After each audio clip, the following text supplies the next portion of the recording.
Hello everyone, welcome. We are in the bowels of Kaiju Island, studying these giant... What? Hold on. Shh. Something's coming. What is it? Oh crap. I see it. Oh my god. What? I can't believe what I'm seeing. Oh shit, it's found something else. Oh shit, please do not fight. Not right now. Not right now. I got my research to do. Come on. Please, not right now. Oh, okay, it's walking away. Oh, thank God.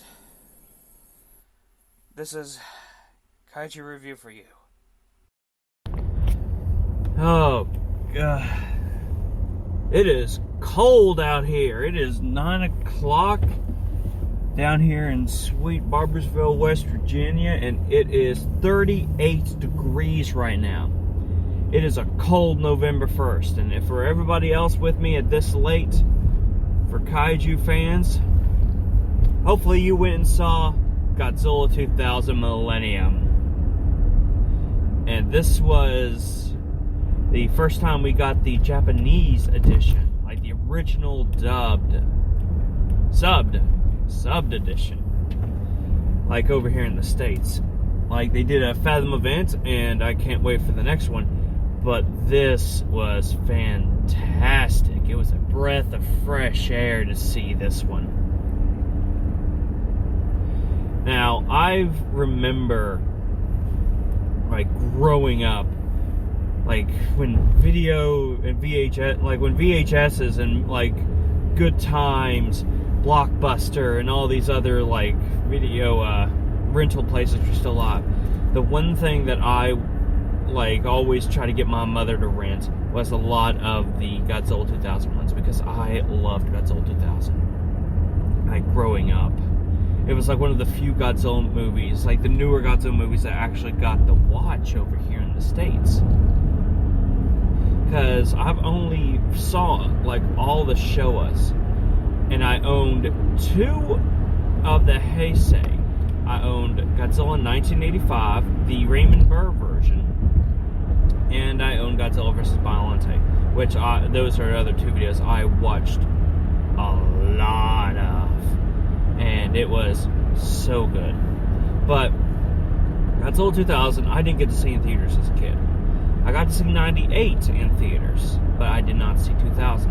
So when I saw 2000, like, growing up, I was just so freaked out. It's like, I can't wait to watch this. I was obsessed with it. And I love the story. I love this, the Godzilla Prediction Network. I like, Orgo was a fun, like, new kaiju, just a new design that wasn't like design, but also, like, growing up around the time we got, like, the GameCube games, Godzilla vs. Godzilla Destroy All Monsters, Melee, Save the Earth, and all them. Congestion. And Gorgo was a fun character to unlock because he was more of like a pro wrestling fighter. But with this one, a lot of the stuff they took out that Sony took out for 2000 for the English version, it didn't make sense to me. It's like, I think the original version added more depth to the story. One of the biggest things that I thought just was kind of badass, we saw, like, in the sub version, when the photographer girl starts looking for our 2 main characters, they end like, she goes to this, like, huge kind of industrial building and asks where they are, like where the headquarters for the GPN is at.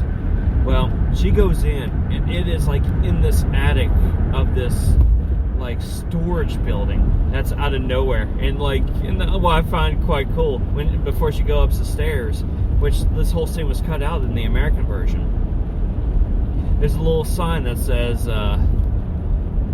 like, that states, like, you know, GPN, and points up the stairs. It's just like this little hand drawn, like, the little below the daughter of the main character, she drew it and all that. So it just kind of made me chuckle and kind of laughed.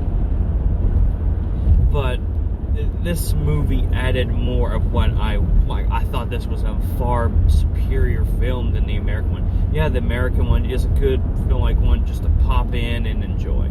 It's if you like, you just want like a good time Godzilla film, this is good.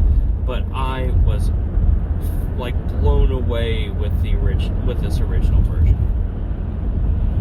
It was like the story was much better. Like even just like I like seeing what goes on into the background. Like especially for the GPN, what fascinated me, because as I was saying, growing up as a kid, I thought that was just amazing to watch. Of just having like these group of people going around trying to find Godzilla, predict where he was going to. I thought like that was like that's my dream job. I want that position. I want to do this. Like, and actually it did kind of inspire one of my stories, GeoGiza, which it hasn't been out yet. It's one I have been meaning to write. I got the premise of it down, and I haven't got to it yet. But it's part of the book I have been somewhat writing on and off. But it was just cool to see these extra signs, especially the talking of the actual like way it works. Because for us, like we only see like one other person who is a part of the GPN. It's just like this some guy, and you see multiple members of like from all around Tokyo and Japan that are a part of this group that the guy started. It really breathes fresh air of like how big, like wide the scope is, and even as far as the CCI, like that's kind of like the military of this universe. And that goes into it.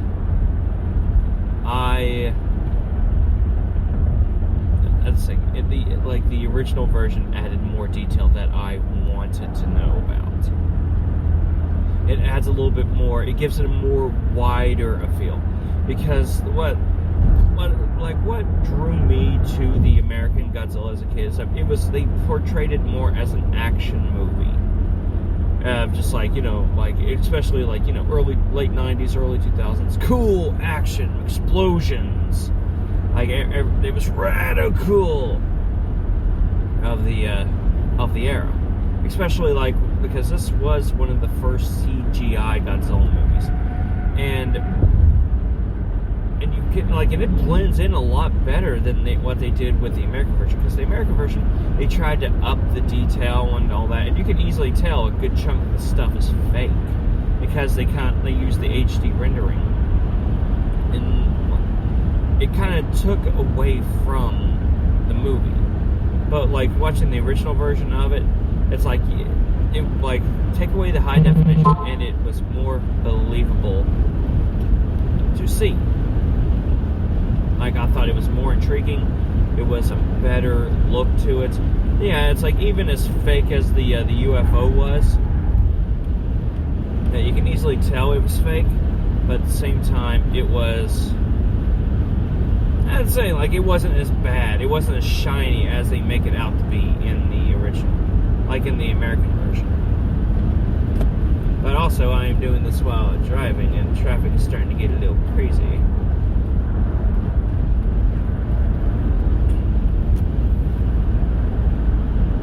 Shouldn't be doing this, but I wanted to do this while it's fresh in my memory. Throughout this one, I feel like I wanted to see, I would have loved to see kind of a sequel to this one, especially where we see more of the Millennium, because the Millennium aliens, we don't know a lot, because this is the first actual aliens that we haven't had since the Showa. Like, we got the Exilians, the Crystalaks, the M alien hunters, the black hole aliens, the cockroach people, and all that. like, this is the first Alien, and I wish we would have got a little bit more into it. I would have loved a sequel to where we would have got, like, more history into it.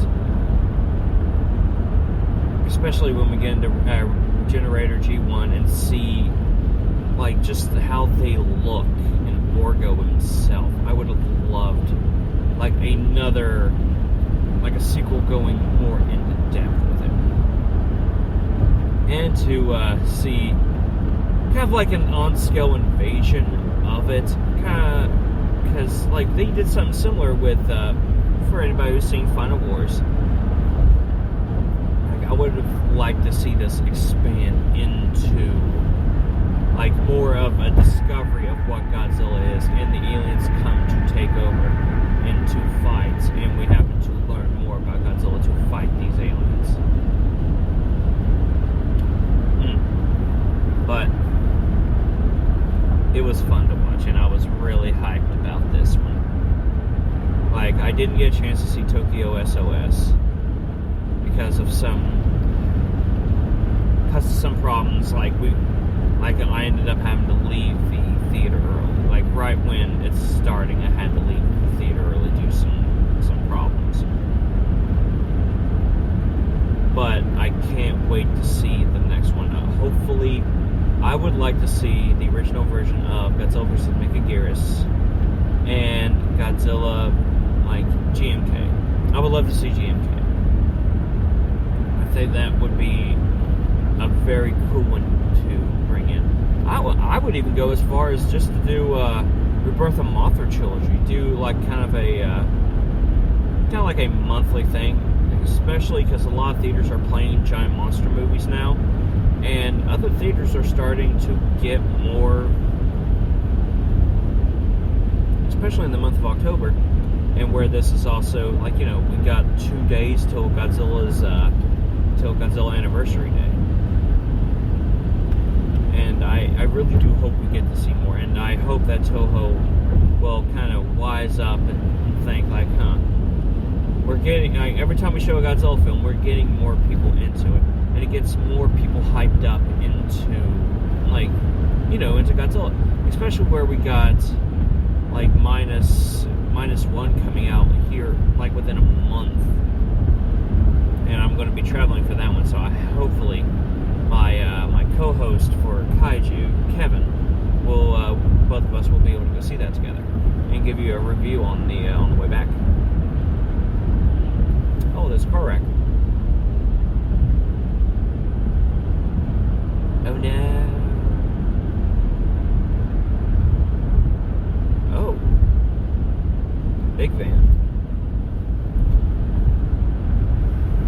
But also with the Godzilla content we're getting nowadays, like, Godzilla is just Godzilla and Kong in the DC universe, one I've discussed about probably a few podcasts ago, because I think the last time I actually did a review was back in, like, towards the end of September. I haven't had any time this October to deal with anything, but, like, and every time we try to record on Mondays, either something happens to me or something happens to Kevin. So it's just a matter of trying to get a set schedule on that one. But we also we still have our other podcasts and other entertainments for it. But we will go into discussion for Godzilla 2000 Millennium on a later date with Kevin, because for him, it was Millennium's one of his favorite, and I can't wait to discuss this with him. So we're going to call this a 15-minute review, and I hope to hear from everybody. And I also met other Godzilla fans during this thing, and we got them. Hopefully, we may have them soon on the podcast eventually, because they are locals here. So I'm going to call this an episode. So everybody, have a good night. Be safe out there. Thank you for listening to this podcast by The Real Clodo Productions. We hope you enjoyed it as much as we did making it. Reach out to us on our Facebook page at facebook.com/The Real Clodo Productions, or at our email at kaijureviewforyou@gmail.com.